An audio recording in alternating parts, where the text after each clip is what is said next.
की रसूल में, और उसकी रसूल में बताया गया एक दिन 1000 वर्ष के बराबर हम प्रभु की उपस्थिति में और विश्वास रखते हैं। जब हम उसकी उपस्थिति में आते हैं तो वो हमारे साथ बात करता है, वो हमारे साथ बात करता है। जैसा हमने पिछले दिनों में परमेश्वर के वचन से पढ़ा था, वो अपना वचन भेज के चंगा करता है, वो हमें आत्मिक और शारीरिक रीति से चंगा करता है। आज हम परमेश्वर के पास आते हैं उसकी करुणा के लिए, उसकी भलाई के लिए, जो उसने अद्भुत काम हमारी जीवन में किया, जो उसने हमें जिंदा रखा है, हम उसको धन्यवाद के लिए आते हैं। हालेलुया।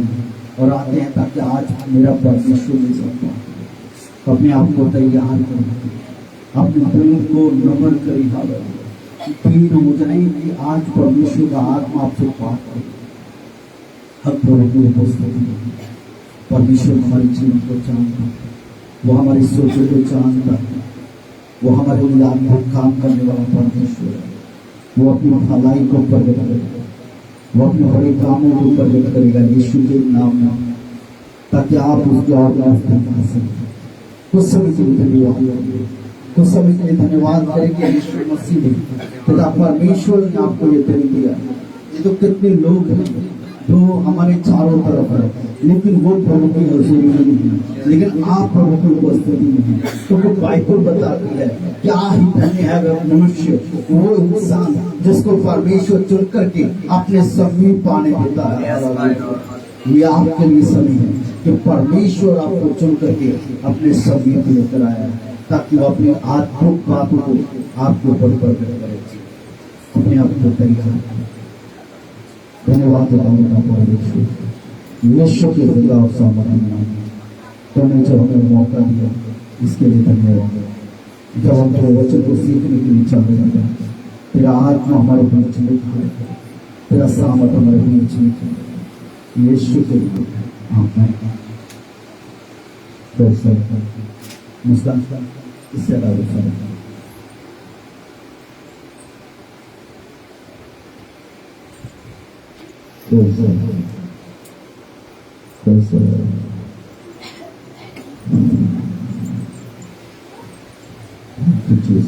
Hallelujah, hallelujah. सबको जय से तो परमेश्वर का धन्यवाद करते हैं कि परमेश्वर ने हमें ये समय दिया है कि ये समय परमेश्वर की हजूरी में बिताएं। तो परमेश्वर खुला है और वो हर रोज अपनी भलाई के कार्य हमारे जीवन में करता है। तो परमेश्वर की महिमा करते हैं। आज जो परमेश्वर ने दिन दिया है तो हम अपने आप को तैयार करेंगे। तो जब भी हम परमेश्वर के वचन को सुनते हैं, पढ़ते हैं, जब परमेश्वर की हजूरी में आते हैं, तो जो हमारे लिए बड़ी आशीष का समय होता है। तो आज का समय, आज का दिन हमारे लिए बरकत वाला दिन है। हालेलुया। क्या हम विश्वास करते हैं कि आज परमेश्वर मुझे बरकत देगा? क्या विश्वास करते हैं? मुंह से बोले, क्या आप विश्वास करते हैं?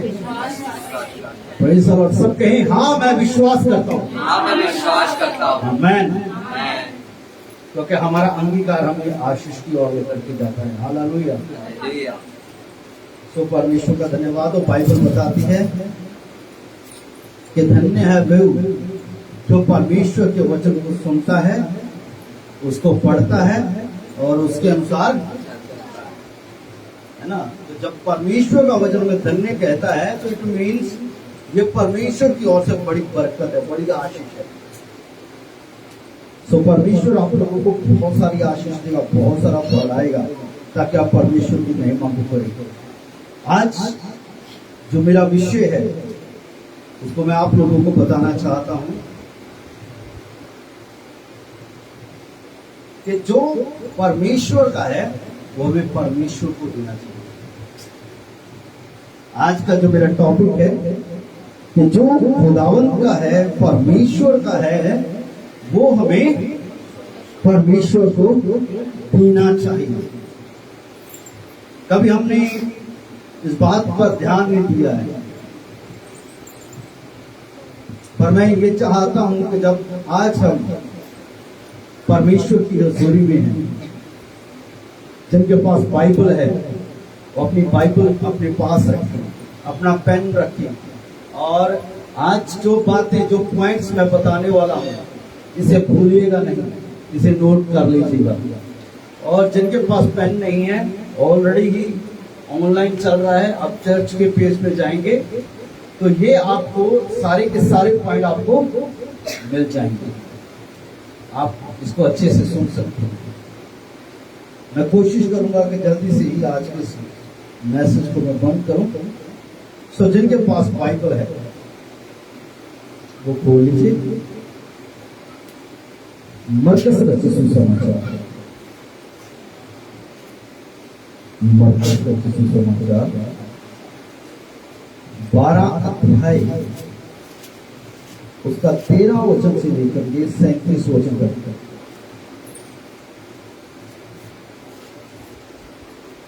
जिसको भी जल्दी से पढ़ दो। तब उन्होंने उसे बातों में फंसाने के लिए कुछ फरीसियों और हेरोदियों के उसके पास भेजा। उन्होंने आकर उससे कहा, हे गुरु, हम जानते हैं कि तू सच्चा है और किसी की परवाह नहीं करता, क्योंकि तू मनुष्यों का मुंह देखकर बातें नहीं करता, परंतु परमेश्वर का मार्ग सच्चाई से बताता है। तो क्या कैसर को कर देना उचित है या नहीं, हम दें या ना दें? उसने उनका कपट जानकर उनसे कहा, मुझे क्यों परखते हो?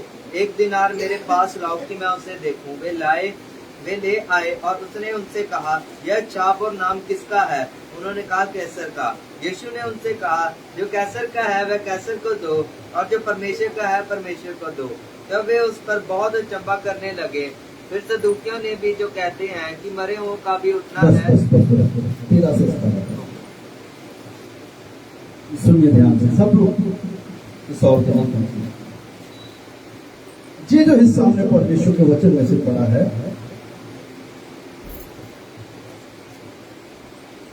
ये मरकस रचित सुसमाचार 12 अध्याय उसके 13 वचन से लेकर के 17 वचन तक हमने पढ़ा है। तो हमने यहां पर देखा है कि इस हिस्से के अंदर में, इस पैरे के अंदर में, इस पैराग्राफ के अंदर में कुछ लोग हैं जो यीशु मसीह को फंसाना चाहते थे अपनी बातों में। सुनिए ध्यान से, कुछ लोग हैं यहां पर, कुछ फरीसी लोग हैं और वो यीशु मसीह को फंसाना चाहते थे अपनी बातों में। वो अपने आप को बड़े बुद्धिमान और समझदार समझते हैं। कभी कभी बहुत सारे लोग हैं जो आज भी यीशु मसीह को सोचते हैं कि धोखा दे देंगे, हम परमेश्वर को धोखा दे देंगे। जितना ज्ञान हमारे पास है, जितनी बुद्धि हमारे पास है, जितनी समझ हमारे पास है ना, तो जहां पर उसका एंड होता है ना, वहां से परमेश्वर की बुद्धि की शुरुआत होती है। वो सोचते थे कि हम यीशु मसीह को अपनी बातों में फंसा लेंगे, क्योंकि उनको भेजा गया था यीशु मसीह के पास में कि उसको बातों में उलझा करके, फंसा करके हम उसको पकड़ लें। तो उन्होंने यीशु मसीह को बातों में फंसाने के लिए एक तरीका ढूंढा। कौन सा तरीका था? वो आए और यीशु मसीह से पूछने लगे और ये बात कहते हुए कि हे गुरु, हम जानते हैं कि तू सच्चा है और किसी की परवाह नहीं करता है, क्योंकि तू मनुष्य का मुंह देख करके बातें नहीं करता है, परंतु परमेश्वर का मार्ग सच्चाई से बताता है। तो क्या कैसर को कर देना उचित है या नहीं?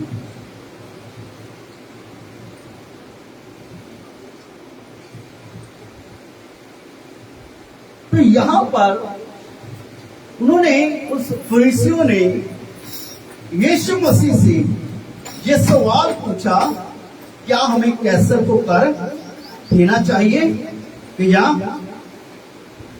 पहले उन्होंने क्या किया, यीशु मसीह के बारे में कुछ अच्छी अच्छी बातें की कि यीशु मसीह को लगे कि ये बंदे जो हैं ये मेरे गुणगान गा रहे हैं, मेरी सिफत कर रहे हैं ना, तो मैं इनको जो भी जवाब दूंगा वो अच्छा रहेगा। वो सोच रहे कि यीशु मसीह ऐसे ही हमें जवाब देगा, लेकिन बाइबल बताती है कि यीशु मसीह उनके मन के अंदर जो कपट है उसको वो जानता है। हालेलुया। क्योंकि बाइबल बताती है परमेश्वर हृदय की गुप्त बातों को जानता है, उसको पता रहता है कि इंसान के मन में, उसके हृदय की गहराई में, उसकी सोचों में, उसके विचारों में क्या कपट पैदा हुआ है। हम चाहे कितना भी दुआ करने वाले हों, हम कितना भी अपने आप को धर्मी दिखाने वाले हों, लेकिन जो हमारे मन में छिपा हुआ कपट है उसको परमेश्वर जानता है। इन लोगों को ये जो बात यहां पर लिखी हुई है ना कि परमेश्वर ने उनका मन का कपट जान लिया है। याद रखिए, बहुत सारे लोग हैं जो परमेश्वर के सामने होशियारी करते हैं, चालाकी करते हैं और सोचते हैं पाप करके, बुराई करके मुझे कोई भी नहीं देखता है। पर याद रखिए, जो विचारों में हमारे पैदा होता है, हमारे मन में होता है, परमेश्वर उन बातों को जानता और समझता है।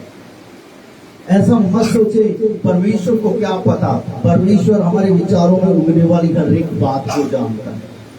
हम परमेश्वर को धोखा नहीं दे सकते। हम परमेश्वर को ठट्ठों में उड़ाना बंद कर दीजिए। परमेश्वर को ठट्ठों में मत उड़ाएं। आप किस आवाज, किस हालात में यीशु के पास आते हैं, आप किस दुख के साथ में आते हैं और क्या पाने के लिए आते हैं, आपका मन कैसा है, वो सब जानता है। वो सब जानता है, कोई बात उससे छिपी हुई नहीं है। आप जो छुप करके करते हैं, जो अंधेरे में करते हैं, जो आप सोचते किसी को नहीं पता है, वो सब परमेश्वर को पता रहता है। ये लोग मन में कपट रख करके आए थे और बाइबल बताती है यीशु मसीह ने उनके मन का कपट जान लिया। जब हम यीशु के पास आते हैं, जानता है परमेश्वर कि आप किस हृदय से आए हैं, किस भूख से आए हैं, किस प्यास से आए हैं, कैसे मन से आए हैं, कैसी खराई के साथ उसके पास आए हैं, वो सब जानता है। आज के समय में ज्यादातर लोग पता क्यों आशीष नहीं पाते हैं, वो कठोर हृदय से आते हैं। वो कहते हैं चलो पास्टर जी ने बुलाया है चर्च में, हम चाहते हैं। वो सिर्फ पास्टर को दिखाने के लिए और अपने आप को सही रखने के लिए आते हैं, लेकिन ये भूल जाते हैं कि हम पास्टर के पास नहीं, हम जिंदा खुदावंद यीशु के पास आ रहे हैं। हालेलुया। परमेश्वर जानता है आप किस मन से। यदि आप ये सोच करके आते हैं ना कि मैं पास्टर के पास जा रहा हूँ, आशीष नहीं। यदि आप भूख और प्यास पा करके रख करके आते हैं, जब चिन्ह चमत्कार पाने के लिए आते हैं, जब परमेश्वर की आवाज को सुनने के लिए आते हैं, जब परमेश्वर को देखने के लिए आते हैं, परमेश्वर की महिमा को देखने के लिए आते हैं, तो आप अपने आप को तैयार करके आते हैं। और यदि ऐसे ही टाइम पास करने के लिए आए हैं तो ऐसे ही घर से गालियां निकालते हुए, बुरा भला कहते हुए, मन में बुरे विचारों को करते हुए आप आएंगे। लेकिन बाइबल में लिखा हुआ है जब तुम परमेश्वर के भवन में आए तो तब क्या करना, चौकसी के साथ, सावधानी के साथ कदम रखना। लेकिन हम जब परमेश्वर के पास आते हैं तो हम सावधान नहीं रहते हैं, हम अपनी सोच और विचारों पर कंट्रोल नहीं करते हैं, हम अपने गुस्से पर कंट्रोल नहीं करते हैं, हम अपने स्वभाव पर कंट्रोल नहीं करते हैं। हमारा जैसा मन होता है हम वैसा ही चलते हैं। तो कैसे आशीष पाएं,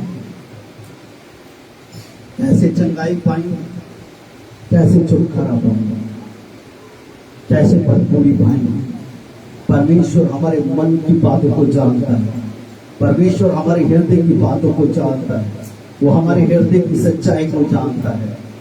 बाइबल को मैं छोटे छोटे उदाहरण बताऊं तो बाइबल में लिखा है एक फरीसी यीशु मसीह को एक फरीसी ने अपने घर में उतारा और एक पापड़ी स्त्री आई, यीशु मसीह के कदमों में बैठ गई और आंसुओं से उसके पांव को भिगोना शुरू कर दिया। जो फरीसी पास में खड़ा था जिसने बुलाया था, उसने कहा यदि यीशु मसीह, उसके उसने मन में सोचा कि यदि वाक्य में यीशु मसीह परमेश्वर होता, खुदा होता, गुरु होता, भविष्यवक्ता होता तो जान लेता जो स्त्री उसे छू रही है वो कौन है?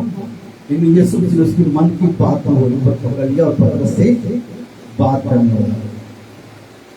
आप इस हिस्से को पढ़ सकते हैं, लेकिन मैं आपको बताना चाहता हूँ फरीसी के मन में जो था ना, यीशु मसीह ने पकड़ लिया। हमारे मन में जो है ना, वो यीशु पकड़ लिया। एक बंदे के बारे में जिक्र है, यूहन्ना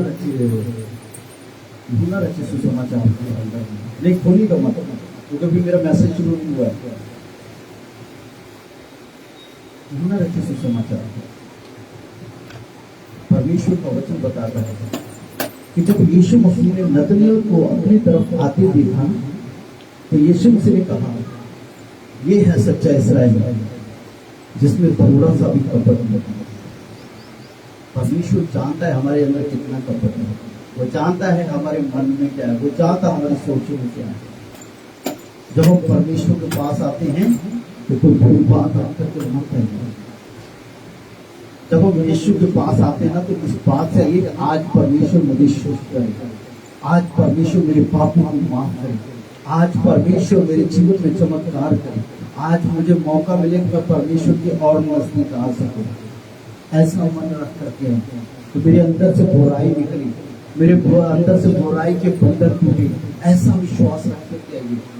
जब फिर परमेश्वर की कदमों में बैठते हैं, जब प्रार्थना करते हैं, अपने आप को निखारने की कोशिश करेंगे। जैसे जैसे आप परमेश्वर की उपस्थिति में बैठते हैं, वचन पढ़ते हैं, वचन सुनते हैं, होने दें कि आपके अंदर से बुराई जो है वो निकलती चली जाए, आपको पूरे छुटकारा हो। हालेलुया। तो वापस अपने पॉइंट पर आना चाहता हूं। तो उन लोगों ने एक क्वेश्चन पूछा, क्या कैसर को कर देना चाहिए? तो यीशु मसीह ने उनके मन का कपट जान करके उनसे कहा कि तुम मुझे क्यों परखते हो? एक दिनार मेरे पास लाओ कि मैं उसे देखूं।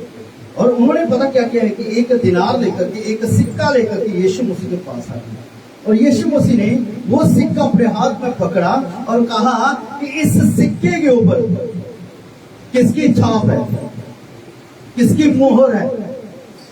क्या लिखा है? हाँ, इसको 16 और 17 वचन को दोबारा पढ़िए। वे ले आए और उसने उनसे कहा, यह छाप और नाम किसका है? उन्होंने कहा, कैसर का। यीशु ने उनसे कहा, जो कैसर का है वह कैसर को, और जो परमेश्वर का है परमेश्वर को दो। तब वे उस बात पर प्रेज़ द लॉर्ड, हालेलुया। क्या किया यीशु मसीह ने? वो सिक्का हाथ में लिया और वो सिक्का लेकर के यीशु मसीह ने कहा कि इस सिक्के पर छाप किसकी है, मोहर किसकी है? उन लोगों ने जो यीशु मसीह से सवाल कर रहे थे, उन्होंने कहा इस सिक्के के ऊपर किसकी मोहर है? किसकी मोहर है? सब बोले, किसकी मोहर है? कैसर की मोहर है। तो यीशु मसीह ने उनको जवाब दिया कि जो कैसर का है वो किसको दो? कैसर को। है ना? हमारे पास किसी के पास सिक्का है अभी? किसी के पास सिक्का है? देखिए देखिए देखिए देखिए, कुछ कुछ बात मैं आप लोगों को आज बताना चाहता हूँ। हाँ जी, ये सैंपल भी। हाँ, ये देखिए, ये सिक्का हमारे पास है ना, ठीक है? इस पर किसकी मोहर है? इस सिक्के पर किसकी मोहर है? इंडिया की ना। तो ये सिक्का किसका है ना? तो यीशु मसीह ने ऐसे सिक्का पकड़ कर उनको पूछा, इसके ऊपर किसकी मोहर है? तो एक साइड में क्या लिखा हुआ है कि ये 1 रुपये का सिक्का है ना, और दूसरे पास इंडिया की मोहर। तो यीशु मसीह ने कहा कि जो कैसर का है वो किसको दो? कैसर। जो कैसर का है वो किसको देना है? कैसर को देना है। जो कैसर का है वो कैसर को दो। और दूसरी बात जो बोली, मैं उस बात की ओर आप लोगों का ध्यान ले जाना चाहता हूं। परमेश्वर कभी हमसे पैसे की डिमांड नहीं करता है, याद रखिएगा। परमेश्वर हमसे पैसा नहीं मांगता है। कुछ लोग कहते हैं मैं जैसी भी जिंदगी जीऊं, मैं ऑफरिंग दे दूंगा, टाइथ दे दूंगा, लेकिन मैं ऐसा ही चलूंगा। परमेश्वर को आपका पैसा नहीं चाहिए। मैं आप लोगों से कहना चाहता हूँ, जितने लोग मुझे सुन रहे हैं उनसे कहना चाहता हूँ, परमेश्वर को आपके पैसे की जरूरत नहीं है। जो बाइबल के अंदर में मलाकी की पुस्तक में परमेश्वर ने जो बात कही है 3:10 में, जहाँ व्यवस्था विवरण में जब पहला हिस्से के बारे में, तो मैं आप लोगों को बताना चाहता हूं, वो नियम है परमेश्वर के। परमेश्वर को हमारा पैसा नहीं चाहिए, परमेश्वर को हमारा कुछ नहीं चाहिए। वो एक हमारे लिए हमें नियम में रखने के लिए परमेश्वर ने कहा है कि जो आपकी कमाई का पहला है वो हमें दे। परमेश्वर को हमें देना चाहिए।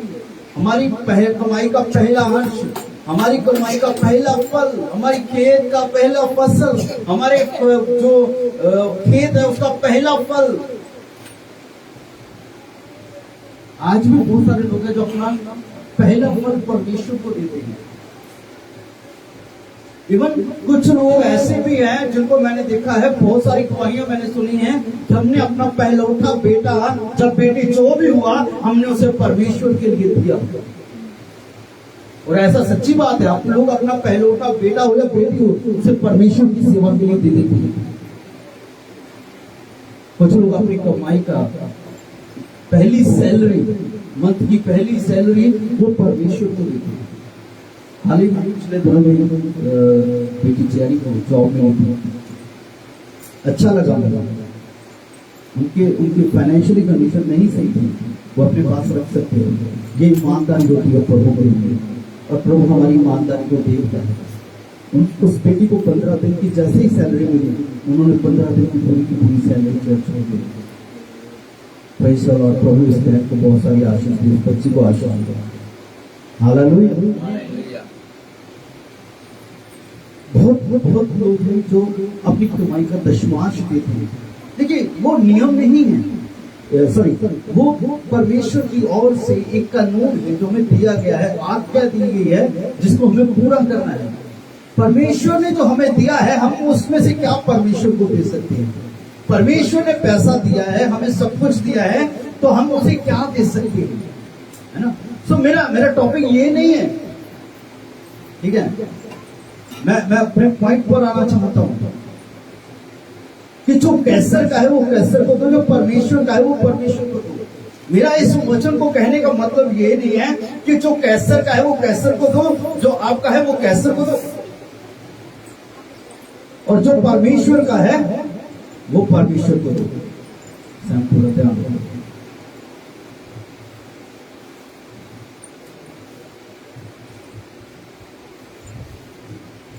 तो परमेश्वर का हिस्सा सिर्फ टाइट नहीं है, जब पहला फल नहीं है, हम कभी भी भूले नहीं।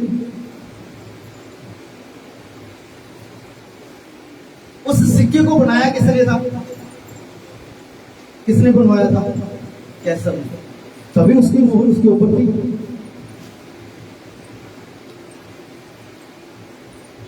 बड़ा सीरियसली मैं जिस बात की ओर आप लोगों का ध्यान ले जाना चाहता हूं, तो जो परमेश्वर का है वो आपका टाइट, आपका पैसा, आपका फल नहीं है। आपकी पूरी की पूरी कमाई ही परमेश्वर की है, याद रखिए। वो आपको परमेश्वर ने दी है, लेकिन परमेश्वर उसके ऊपर हाथ के नहीं जताता है। परमेश्वर हाथ पे जताता है हम पर, मुझ पर और आप पर। जब परमेश्वर ने अदन की वाटिका में आदम को बनाया, तो आप थोड़ा ध्यान दीजिए। आप इस संसार के नहीं हैं, आप बीमारियों के नहीं हैं, आप पाप के नहीं हैं, आप शैतान के नहीं हैं, आप परमेश्वर के। याद रखें, जब परमेश्वर ने आदम को बनाया, तो परमेश्वर ने आदम को बनाते वक्त, बाइबल में लिखा है, जब परमेश्वर ने आदम को बनाया तो कहा कि आओ हम मनुष्य को अपने समान, अपने स्वरूप और अपनी समानता में बनाए। और जब परमेश्वर ने आदम को बनाया, एक मिट्टी ली और उसको गो करके, उसको गूंद करके एक बुत बनाया। और वो किसकी इमेज पर बनाया गया था? पहला आदम किसकी इमेज पर बनाया गया? हाँ जी, बोलो, वचन पढ़ते हैं। पहला आदम जो परमेश्वर ने बनाया वो अपनी इमेज पर बनाया, वो किसी की इमेज पर नहीं बना। वो आदम और हवा जो बनाए गए वो परमेश्वर के स्वरूप और समानता में बनाए गए हैं, परमेश्वर की इमेज पर बनाए गए हैं। परमेश्वर ने अपनी शक्ल उनको दी है, परमेश्वर ने अपनी छाप उनके ऊपर दी है।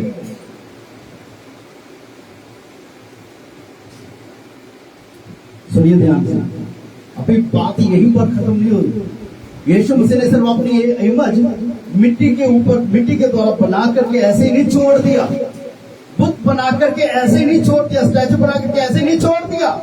बाइबल बताती है यीशु मसीह ने उसकी नथनों में अपना सांस फूंका। पहली सांस जो ली आदम ने वो किसकी सांस थी?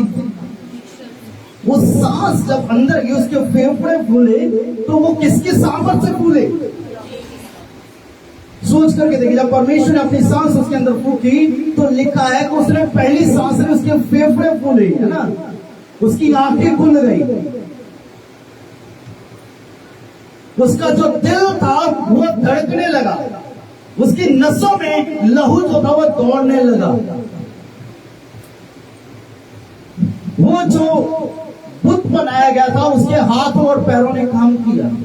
अभी आदम जो बनाया गया परमेश्वर की सूरत पर बनाया गया। जो आदम ने सांस ली वो परमेश्वर की दी हुई है। आज जो हम सांस ले रहे हैं वो परमेश्वर की दी हुई सांस है। आज जो हमारा दिल धड़कता है वो परमेश्वर की सामर्थ से धड़कता है। आज जो हमारी नसों में खून दौड़ता है वो परमेश्वर का है। और पता है बाइबल में लिखा हुआ है, बाइबल बताती है कि उसका जो नाम है, उसने वायदा किया था कि मैं अपना नाम तुम्हारे हृदय पर लिखूंगा, और तो हमारे दिल पर उसका नाम लिखा हुआ है।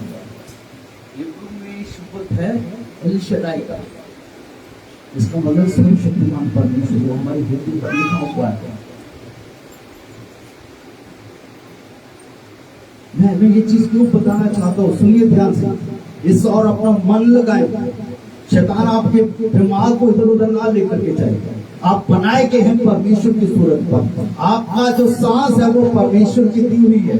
आपका जो दिल धड़कता है वो परमेश्वर की ओर से है। आपका चाहे लीवर फंक्शन कर रहा है, आपके फेफड़े काम कर रहे हैं, आपका जिगर काम कर रहा है, जो भी चीजें आपकी बॉडी में काम कर रही है, आपकी आंख हो, कान हो, मुंह हो, नाक हो, वो सब परमेश्वर का है। तो आप किससे हैं? आपका कुछ है अपना? सब इस तरह ध्यान से, हमारा कुछ है हमें? हम कहते मेरा ये काम, मेरा वो काम, मेरा ऐसा, मेरा वैसा। हम तो टोटली परमेश्वर के बनाए गए हैं। जो कुछ भी हमारे अंदर है वो सारा परमेश्वर का है। तो हमारे ऊपर अधिकार जो है वो परमेश्वर का है। तो आज ये मैं आपको बताना चाहता हूं, पर यीशु मसीह ने कहा कि जो कैसर का है वो कैसर का दो, और जो परमेश्वर का है वो परमेश्वर का दो। तो परमेश्वर का सिर्फ वही नहीं है कि आपका टाइप हुआ, आपका दान हुआ, आपकी ऑफरिंग हुई, आपका पहला फल हुआ। आप भी परमेश्वर के हैं। हालेलुया। हमें अपने आप को परमेश्वर को देना है। हमारा जीवन परमेश्वर का है, हमारी जिंदगी परमेश्वर की है, हमारी सांसें परमेश्वर की है। तो हम कभी भी परमेश्वर को ना भूलें। ये बात यही, प्रभु आज मेरे लिए टाइम नहीं है मेरे पास, मैं बहुत खुशी हूं। आप परमेश्वर के अपने आप को परमेश्वर के हाथ में। बाइबल बताती है कि जो कैसर का है वो कैसर को दो, जो परमेश्वर का है वो परमेश्वर को दो। कितने लोग कहते हैं कि मैं परमेश्वर का हूं? अपने हाथ को खड़ा करा। जितने लोग कहते हैं मैं परमेश्वर का हूं, तो क्या हमने अपना जीवन परमेश्वर को दिया है? क्या आप उसकी इच्छा को पूरा करते हैं? क्या आप उसकी आज्ञाओं को मानते हैं? आज के समय में तो हमारे पास टाइम ही नहीं है परमेश्वर के लिए। आज लोगों के पास समय नहीं है परमेश्वर के लिए। मूवी देखनी हो तो 3 घंटे, सुनिए ध्यान से, मूवी कितने घंटे की होती है? सीरियल आधे घंटा का होता है ना, तो हम 4 सीरियल एक साथ देख जाते हैं। लेकिन प्रार्थना करने के लिए हमारे पास समय नहीं है, बाइबल खोल करके पढ़ने के लिए हमारे पास समय नहीं है, यारों के साथ, फ्रेंड्स के साथ समय बिताने के लिए, घूमने फिरने के लिए हमारे पास समय है। पार्टी में जाने के लिए समय है, बर्थडे पर जाने के लिए समय है, शादी पर, मैरिज पर जाने के लिए समय है, लेकिन परमेश्वर के साथ बिताने के लिए समय नहीं है। और फिर भी हम कहते हैं कि मैं परमेश्वर का हूं।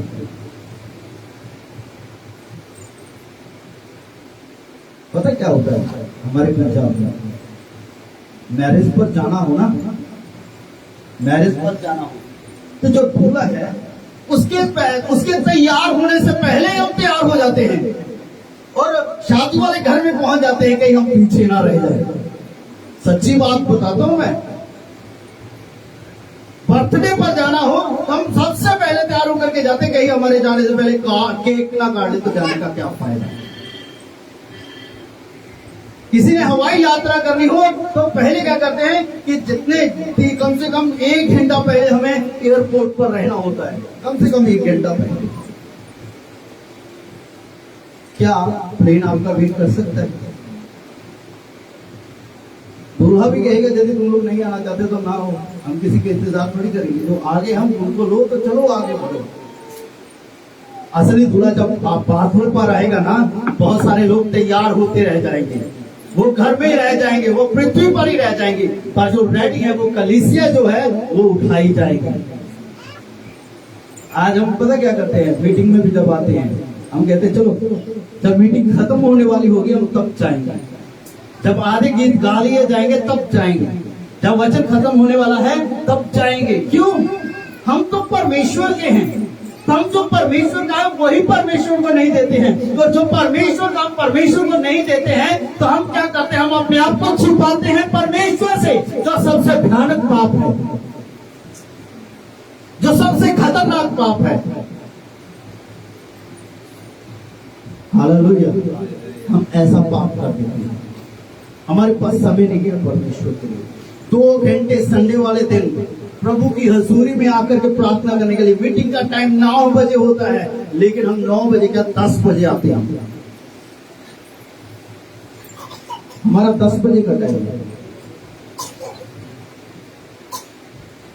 आपकी ट्रेन निकल जाएगी तो आप वहीं रह जाएंगे, आपका पैसा भी गया, आपका टाइम भी गया, आपका जहां पहुंचना है वहां तो नहीं पहुंचे। आत्मिकता में भी ऐसा ही होने वाला है। कितने लोग चाहते हैं कि जब यीशु बालों पर आए तो हम उठा लिए जाए। सुनिए ध्यान से, सुनिए ध्यान से। 10 बुआरियों का दृष्टांत है, 5 बुद्धिमान और 5 मूर्ख। कितनी? तो जो दूल्हे के साथ अंदर चली गई वो कौन थी? जो दूल्हे के साथ अंदर गई वो बुद्धिमान थी। जो मूर्ख थी वो क्या कर रही थी? तेल ढूंढने गई, कब हमें कहां से तेल मिल जाए। ना उनको तेल मिला ना वो दूल्हे के साथ थी, क्योंकि उनकी तैयारी नहीं थी। आज बहुत से लोगों की तैयारी नहीं है। और कुछ लोग पता तैयार कब होते हैं? जब पता है ना कि मीटिंग का टाइम 9 बजे शुरू होना है, तो 9 बजे उठते हैं, 9:30 बजे तैयार होना शुरू करते हैं, 10 बजे तक ब्रेकफास्ट करते हैं, 10:30 बजे घर से निकलते हैं। क्या करना है जी?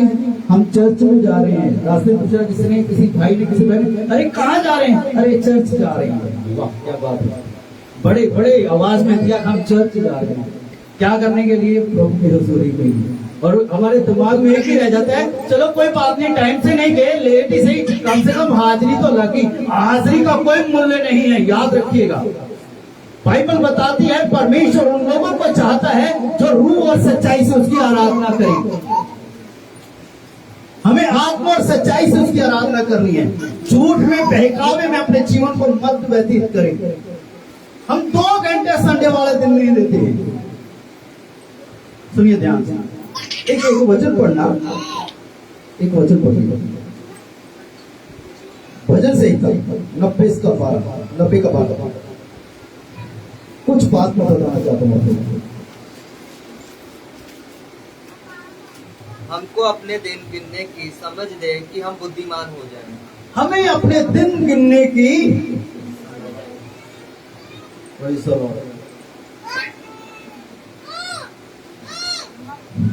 सुनिए ध्यान से,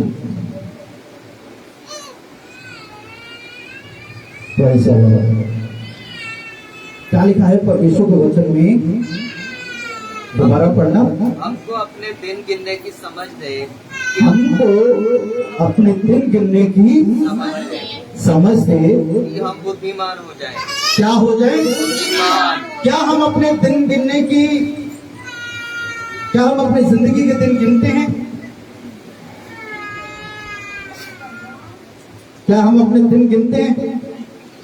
जब हम अपनी जिंदगी के दिन नहीं गिनते हैं तो क्या है?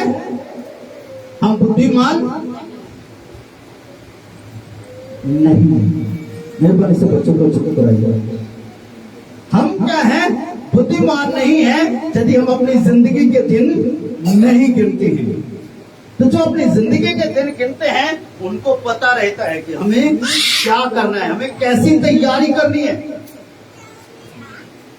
चलिए इस और ध्यान दीजिए थोड़े समय के लिए। बाइबल में लिखा है, पुराने नियम के अंदर लिखा है, 6 दिन काम कर और 7वां दिन तेरे परमेश्वर के लिए क्या हो? सुनिए ध्यान से, इस साइड ध्यान दीजिए सब लोग। फायदा क्या यदि हमने परमेश्वर के वचन की ओर ध्यान ना लगाया था। 6 दिन काम कर और 7वां दिन तेरे परमेश्वर के लिए हो। कितना दिन? यानी कि हर 6 दिन के बाद आने वाला 7वां दिन वो हमें पूरे का पूरा परमेश्वर को देना है। लेकिन 7वां दिन में हम क्या करते हैं?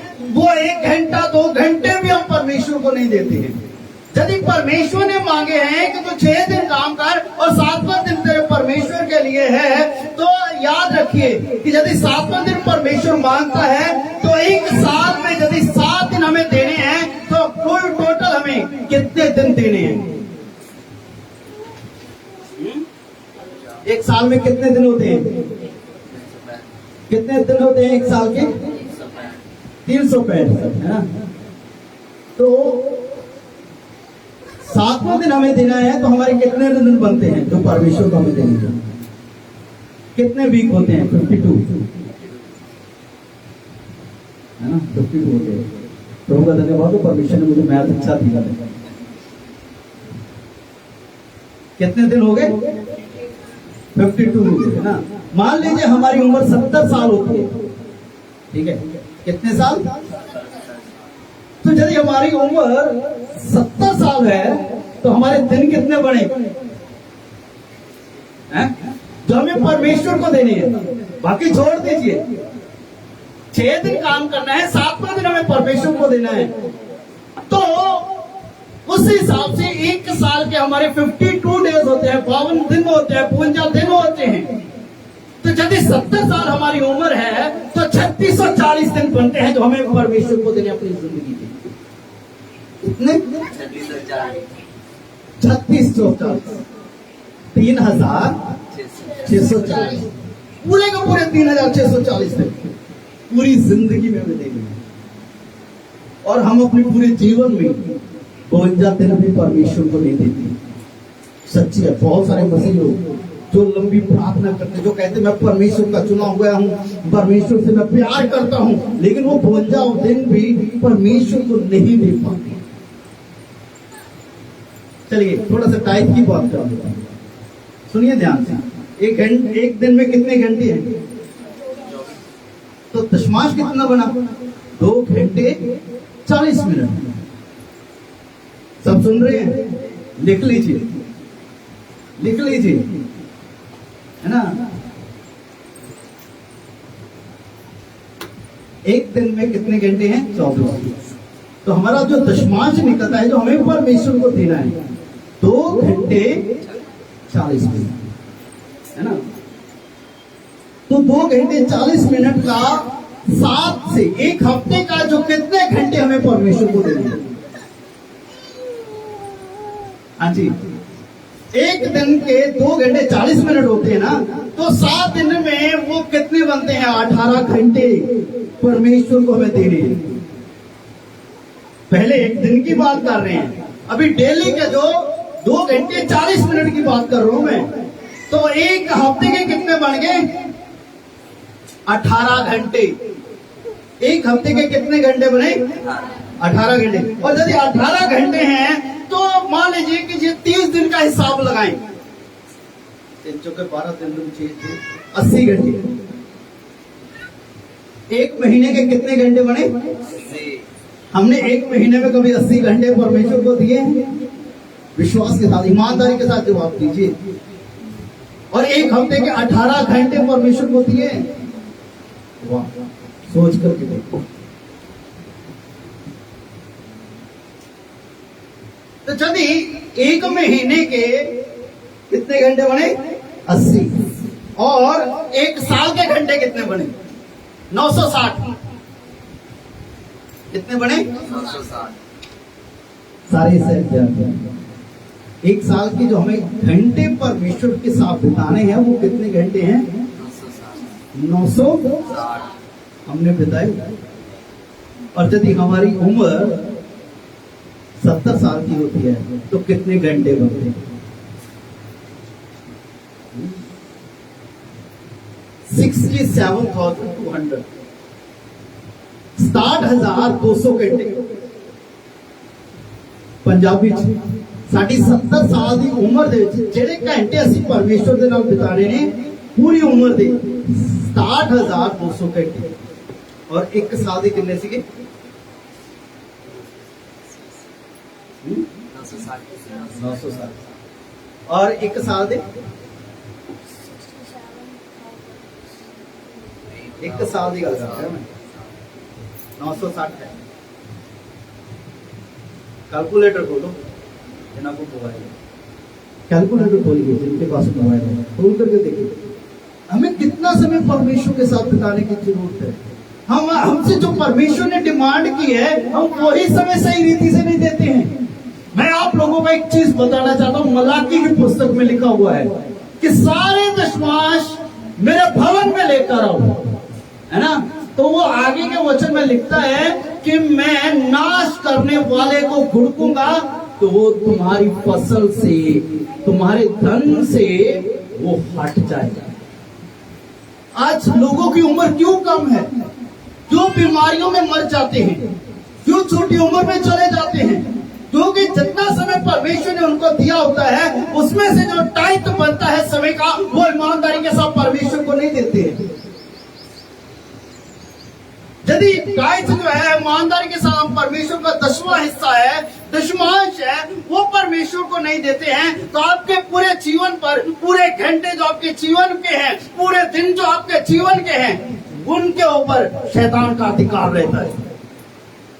यदि आपने एक दिन में 2 घंटे 40 मिनट परमेश्वर के साथ बिताए हैं तो बाकी के जो घंटे हैं ना 11 घंटे कम से 21 घंटे 20 मिनट शैतान वो उसमें से 1 मिनट भी आपकी जिंदगी का बर्बाद नहीं कर सकता है। जो लोग परमेश्वर के साथ सही रीति से समय देकर समय नहीं बिताते हैं उनका समय फिर जेलों में व्यतीत होता है, कचहरियों में व्यतीत होता है, केसों में व्यतीत होता है। जो लोग परमेश्वर को समय लेना देते हैं शैतान उनका समय छीन लेता है। यदि आप लंबी उम्र जीना चाहते हैं ईमानदार बने परमेश्वर के लिए। मेरा मैसेज यही भी खत्म नहीं होता है, मैंने इस पॉइंट को बड़े शॉर्ट में बताया है। यदि आप 2 घंटे 40 मिनट अच्छे से देते हैं ना तो 21 घंटे 20 मिनट आपके जो है ना शैतान उसमें से 1 मिनट भी आपका बर्बाद नहीं कर सकता। जब हम अपनी कमाई का दशमांश प्रभु को देते हैं ना तो सारी जो बाकी की जो हमारी कमाई होती है ना शैतान उसमें से 1 रुपया भी हमारा बर्बाद नहीं होता है।